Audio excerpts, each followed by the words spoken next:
नमस्कार मेरे प्यारे छात्रों, मैं आपको कक्षा 10 हिंदी पढ़ा रहा हूँ। पद्य इसमें आपका चल रहा है। पद्य में आज आपको तुलसीदास का धनुषभंग आप लोगों ने पढ़ लिया है। अब आज तुलसीदास द्वारा रचित जो है आपका वन पथ पर जो कवितावली से के अयोध्या कांड से आपके इस पाठ्य पुस्तक में रखा गया है। तुलसीदास जी की रचना है कवितावली, उसी के अयोध्या कांड से यह वन पथ पर रखा गया है। इसकी चर्चा आज हम आप लोगों के सामने करेंगे। देखिए बच्चों, जिस समय कैकेयी ने 2 वरदान मांगे कि एक तो भरत का राज्याभिषेक और दूसरा राम वन गमन, 14 वर्ष के लिए वनवास। दशरथ महाराज जो है मूर्छित हो गए कि मैं कैसे अपने वचनों का पालन करूं। राम को जब यह सूचना मिली तो राम ने कहा, नहीं, मैं पिता की आज्ञा का अक्षरशः पालन करूंगा। वह जाने लगे। जब वह जाने लगे तो माता जानकी भी कहा, मैं भी चलूंगी। और उसके बाद जब जानकी भी तैयार हो गई तो लक्ष्मण भैया ने कहा, मैं भी चलूँगा। जहाँ राम वहीं अयोध्या होगी। बहुत समझाया लेकिन माने नहीं, सब तैयार हो गए। तीनों लोग जंगल की ओर चले गए। बहुत ही सुकुमार हैं सीता। दर्पण, यहाँ तक बात यही है कि जब शीशा लेकर के मुंह देखती हैं तो उनको माथे पे पसीना आ जाता है। इतने सुकुमार सीता जंगल में कैसे चलेगी। बहुत समझाया लेकिन नहीं, चलने लगी। तीनों लोग निकल लिए। बड़ी सुंदर लाइन कवितावली के माध्यम से तुलसीदास जी ने आपके सामने रखा है। करें कि पुरते निकसी रघुबीर बधू, धरि धीर दये मगु में डग द्वे, झलकी भरी भाल कनी जल की, अपुट सूख गए मधुराधर द्वे, पूछती है चलनो अब केतिक, पर्ण कुटी करिहों की तो है, तिय के लखिया तुरता पिय की, आँखियाँ अति चारु चली जलत्वें। करें पुरते निकसी रघुवीर बधू, धरि धीर दये मगु में डग द्वे। पुर माने नगर से, पुर माने नगर से, निकसी रघुवीर बधू।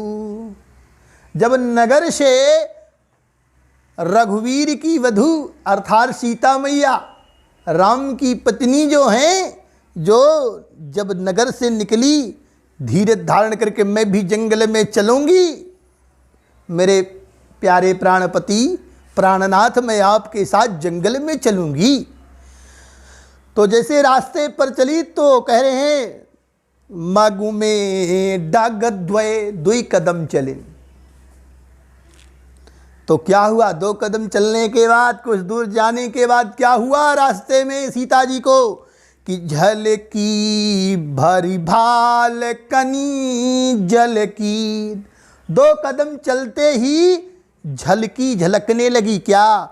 भरी भाल कनी जल की। भाल माने मस्तक पर, कनी माने बूंद, कनी माने बूंद, जल की बूंद झलकने लगी मस्तक पर। पसीना आ गया है सीता जी को 2 कदम चलने पर। अपुट सूख गए मधुराधर वे, जो उनके कोमलांगल, जो उनके अधर हैं, ओठ हैं सीता जी के मधुर ओठ जो हैं, ओह दोनों ओठ जो हैं सूख गए हैं गर्मी के कारण। 2 कदम चली है, पसीना आ गया माथे पर और उनके ओठ मुख अरविंद सीता जी के सूख गए हैं। जब मुंह सूखने लगा, पसीना आने लगा, तो सीता जी मैया क्या करती है जानते हो? राम जी से पूछ रही हैं। क्या पूछ रही हैं? फिर बूझती है चलनो अब के तिक। अब कितनी दूर चलना है भैया? हे मेरे स्वामी, अब कितनी दूर चलना है? फिर बूझती है चलनो अब के तिक, पर्ण कुटी करी हो कि तू है। हे महाराज, आप अपनी पर्णकुटी कहाँ पर बनाओगे? अब कितनी दूर चलना होगा? यह पूछ रही हैं। जब देखा कि अब बहने पूछे लगे सीता जी, मुंह सूख गया है, माथे पे पसीना आ गया है, तो राम जी देख रहे हैं।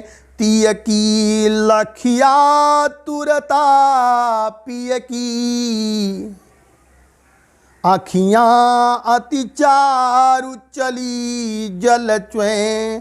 तिय की, तिय माने स्त्री, अपनी प्रियतमा सीता की आतुरता माने व्याकुलता को देख करके भगवान राम माने भगवान प्रिय शब्द आया है, प्रीतम भगवान राम की जो आंखें हैं वो अति चारु माने अत्यधिक सुंदर आंखें जो राम की हैं, वो चली जल च्वें, उनके आंखों से आंसू गिरने लगा कि हाय हाय मेरा नसीब, मेरी किस्मत, जो महलों में रहने वाली सीता है, जो मेरे संग ब्याही गई है, उसको मैंने महलों में न रख सका, उसको जंगल में लेकर के चल रहा हूँ, कैसे बीतेगी इसकी गुजर बसर होगी। उनकी उदारता, उनकी कोमलता को देख करके और उसकी व्याकुलता, सीता जी की व्याकुलता को देख करके राम जी के आँखों में आंसू आ जाता है।